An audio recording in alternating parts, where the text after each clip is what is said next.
All right, welcome to 30-minute supersets. The design of this workout is to get you in, get a great workout in, and get you back to your day in no time flat. Before we get into the workout, I wanna talk about a couple of things.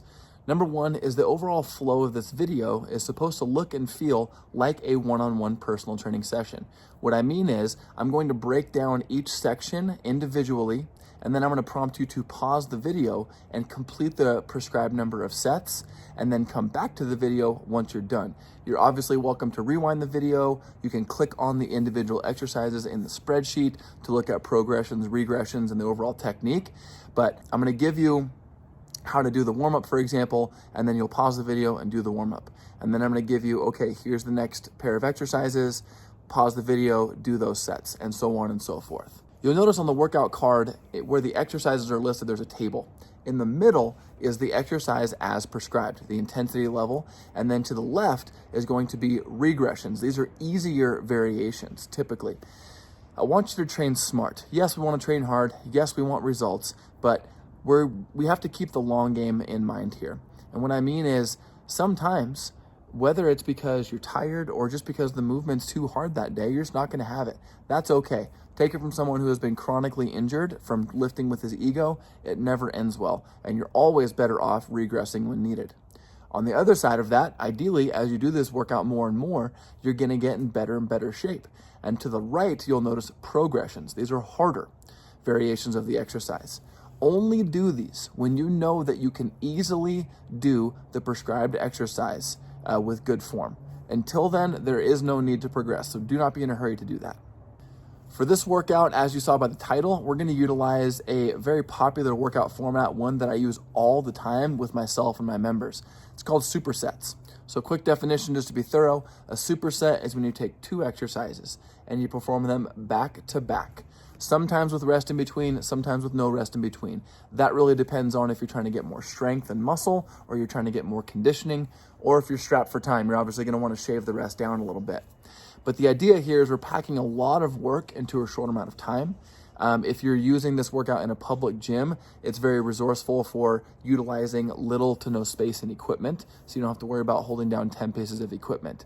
If you're working out at home, this is just a great time and space efficient format.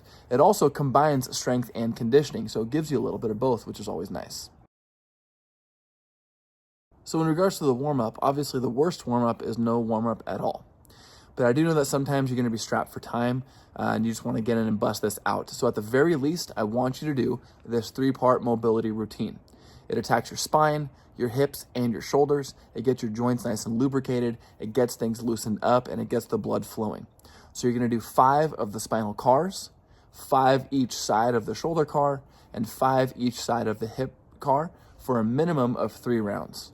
If you like to get sweaty in your warm-up, feel free to start your warm-up with 10 minutes of jogging, walking, rowing, assault bike, whatever piece of cardio, jump rope you might have access to, and then do the mobility routine. But definitely do not skip the warm-up. So when you are ready, watch the video as many times as you want. Go ahead and pause it and do 3 sets of the 3-part mobility routine, 5 repetitions each.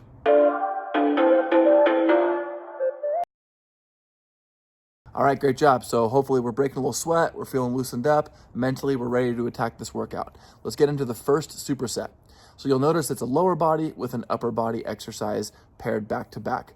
We're gonna start off with a split squat. Now, if these are new to you, start off with body weight, because 10 repetitions each leg of a split squat body weight is tough, especially when you're new to them. If you're not new to them, you can load the split squat using a few options. Number one, you can hold a dumbbell opposite of the working leg. So if your right leg is in front of you, you can hold the dumbbell in what's called the suitcase position down at your side in your left hand, and that's called contralateral loading. You can do it that way. If you want to challenge your posture more, you can hold it on your shoulder. It's up to you, whatever feels good, but only load the split squat when you know that you can comfortably do sets of 10 repetitions. So you're gonna do 10 each side of the split squat. Make sure that the weight stays in the middle of the foot, of the front foot. Your back foot is really just more of a kickstand to keep you from falling over. And make sure that when you are going down and up, if you go all the way down, which is the back knee touching the floor, it's just kissing the floor like it's touching a baby's forehead. You definitely don't wanna slam your knee on the ground. All right, so you're gonna do 10 each side of the split squat. Then you're gonna go over to your dip station or your bar, whatever you have. You'll notice in the video, I'm using a barbell for my foot assisted chin up. If you're using a dip station, you would just grab it with a neutral grip because you're grabbing the dip bars. I usually recommend facing away from the wall. So if you're normally facing the wall with the dips, you're gonna wanna turn around just because it gives you more options for where you put your head. Now with the foot assisted chin up or pull up, your legs are obviously assisting you for as much as you need, but you control that. You just want to make sure that you're in a position that allows you to pull up until your chin gets above your hands. Sometimes if our legs are too far out in front of us, we're not able to pull up all the way. So you start off with 2 feet, and then the way to progress that is you go to 1 foot, and then eventually we can talk about, more advanced pull-up progressions. With that one, you're going to do 10 repetitions as well. Make sure on the foot assisted pull-up, the main muscles you're actually trying to feel is your lats, not your arms. You're gonna feel your arms, but the way we feel our lats is as you are pulling up. I want you to think about 2 things. Number 1 is your chest is up. So you're thinking about a nice tall chest, okay? You're not leaning back to turn it into a row, you're just pushing your chest up. And then the second cue is to think about touching your elbows together behind your back. Anatomically, that's impossible, but what that encourages is your shoulder blade retraction and depression, meaning your lat activation. So tall chest, try to touch the elbows together, down, nice controlled.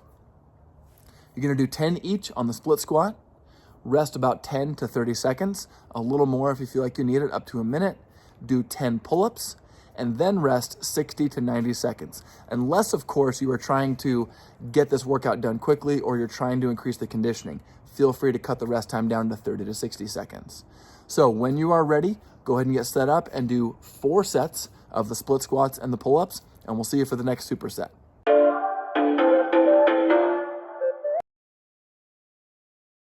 All right, next superset we have is push-ups and kickstand deadlifts. So first with the push-up.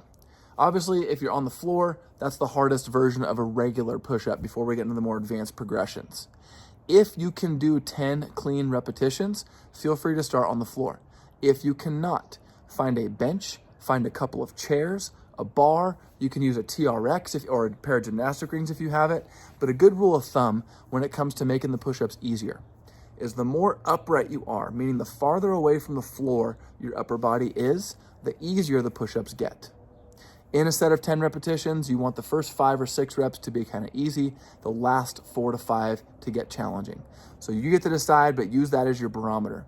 No matter what variation of the push-up you choose, the technique stays the same. You typically want a little bit wider than shoulder width grip, not super wide, but too narrow, it's gonna make it hard to connect to your chest because that's the main muscle you're trying to use. It's not your triceps or your shoulders, it's your chest. So slightly wider than shoulder width. As you go down, you want to think about squeezing your shoulder blades together, okay? And then as you lock out, you want to think about squeezing your elbows together. Now, if you're using a TRX or a pair of gymnastic rings, you can absolutely do that. You spread your hands out as you go down, and then you bring them together as you come up. Obviously, if your hands are in a fixed position in the push-up, you can't really move your hands, but you can still think about squeezing the shoulder blades together, squeezing the elbows together. You're gonna do 10 repetitions of that. Again, rest 30 to 60 seconds, and then grab your dumbbell or kettlebell, whatever you are loading with, and do some kickstand deadlifts. Now, this is similar to the split squat in that you want 90% of your weight to be in the middle of your front foot. But how it's not similar to a split squat is most of the movement now is at the hip. The knee starts off in a slight bend, but then from there, you're pushing your hips back, tilting your chest forward.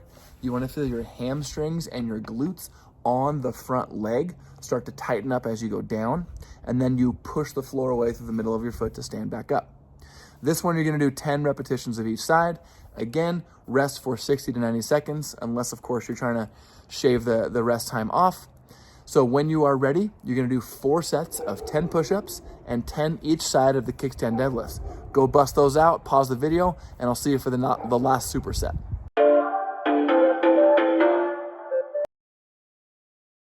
All right, so chances are your upper body and lower body, you're feeling pretty smoky. We're gonna finish off with some core. This one we're only gonna do 3 sets of. So first we have the hollow to tuck. If you've never done a hollow body hold or a dead bug hold, the basic goal of it is to keep your lower back pushed into the floor at all times and to keep the tension on the abs, as opposed to letting your back arch off the floor and letting your abs relax. So you start off in a hollow body position, which is your legs and arms extended and your lower back pressed into the floor. Then from there, you tuck up as you are seeing in the video, squeezing the abs, and then come back down in control, only until your lower back touches the floor, and then you come right back up. These are gonna burn a little bit, I'm not gonna lie. So you're gonna do 15 reps. If it's a lot of reps when you're new to these, if you have to split it up, that's okay. Go for 10, take a couple quick breaths, and then bust out the last 5. Then you're gonna grab a light dumbbell, and I mean light, especially if the side plank twist is new to you.